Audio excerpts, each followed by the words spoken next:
In the social justice system, complaining about your victimhood is especially precious. For Prince Harry, victimhood looks like millions of dollars and a special on 60 Minutes. This is his story.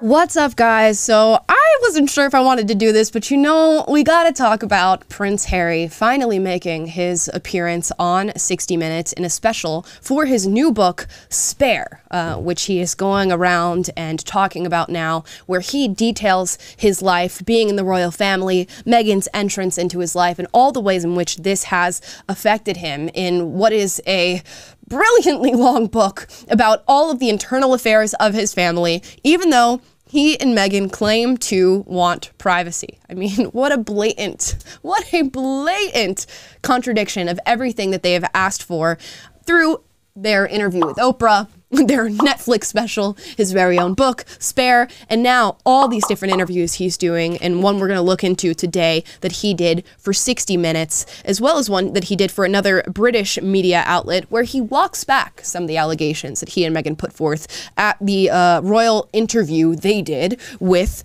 Oprah. So, it must be stated, Prince Harry and Meghan have been calling for privacy, privacy, privacy, privacy throughout every single media appearance that they have ever done. What do I have to do to get a little privacy? But can't help but talk about all of the inner workings of their family, all of their internal drama, calling out specific people, and making very hurtful statements towards the royal family members who they claim to love. Prince Harry even says in his 60-minute interview that I'm not trying to be hurtful to my family whatsoever, but his book would say otherwise, especially the part where he talks about how alarming it is that Prince William is balding so quickly. I took it all in. His familiar scowl, which had always been his default in dealings with me, his alarming baldness, more advanced than my own, his famous resemblance to Mummy, which was fading with time, with age. It's pretty cutting. I don't see it as cutting at all.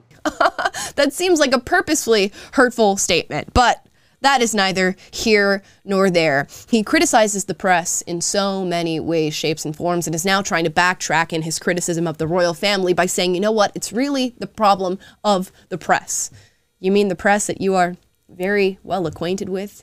You mean the deals that you've made with Spotify and Netflix and probably many other British publications to put out the information that you think is the right information that press should be talking about? It's just, we're contradicting ourselves left and right here. But first, let's talk about the allegations of racism. It's been a widely held belief now that the royal family is racist, as well as the British media. Meghan and Harry both went on Oprah to talk about their allegations of racism. And in case we need a refresher on that, let's watch this short clip of Meghan doing and saying exactly that. There's a conversation with you, with Harry, about how dark your baby is going to be? Potentially, and what that would mean or look like.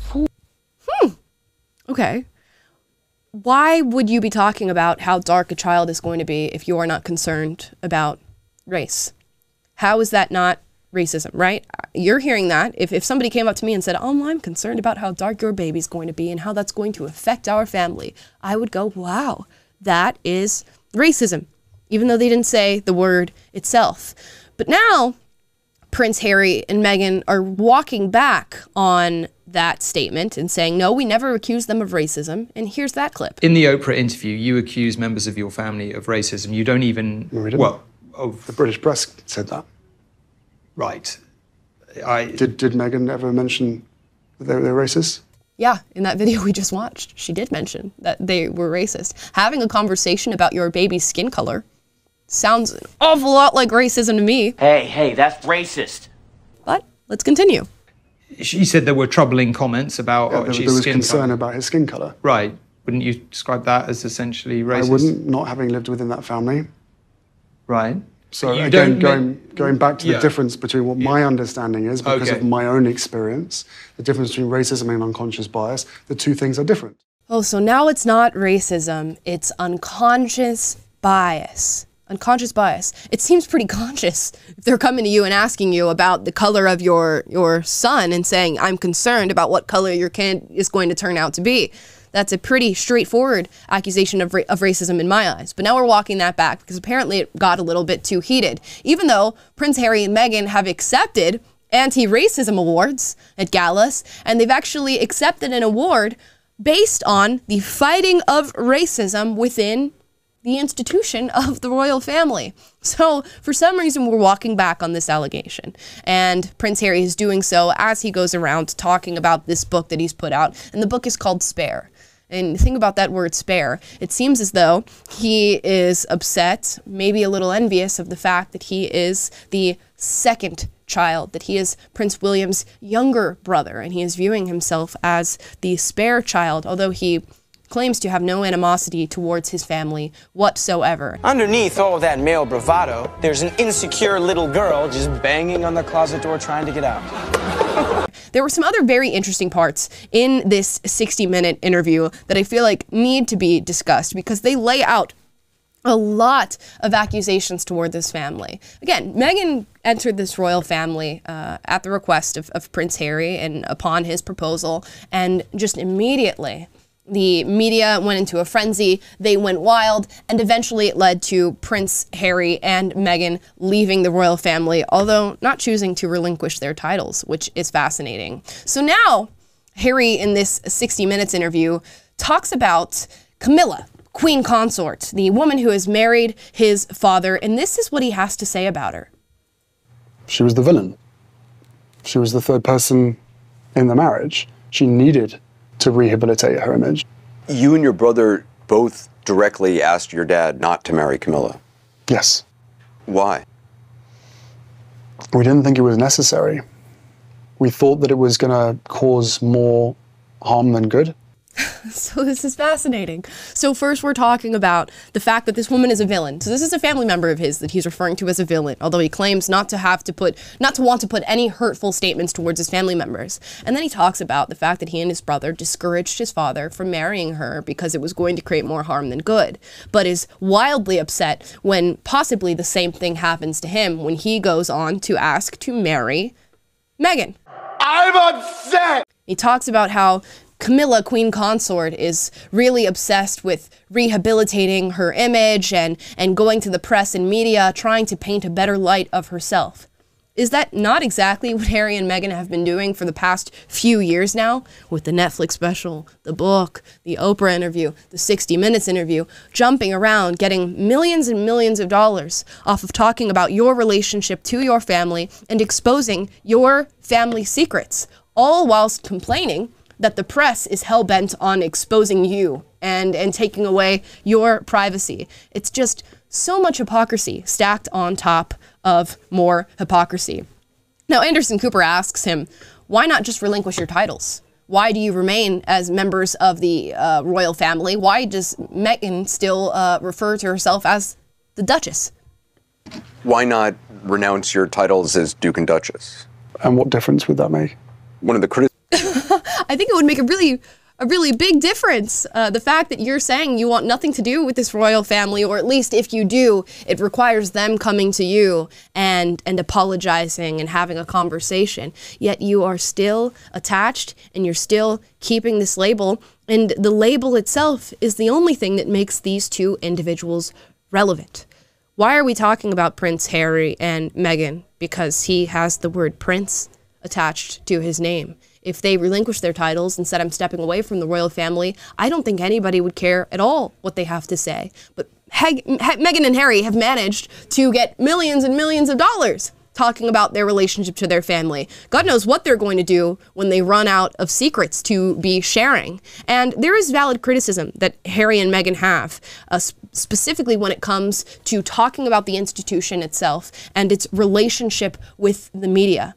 It's good to talk about those things and to expose those things, and it really could be very helpful to Americans for recognizing the separation that we truly have as citizens versus the elites. The royal family is a bit different in that really the royal family doesn't exist for any good reason. They are just figureheads for the monarchy and the system as it stands in the UK. And Meghan and Harry have a brilliant opportunity to truly talk about that, to talk about how deep-seated their relationships are with the media and with propaganda and with what people see, think, and feel. But no, we're too self-obsessed with ourselves.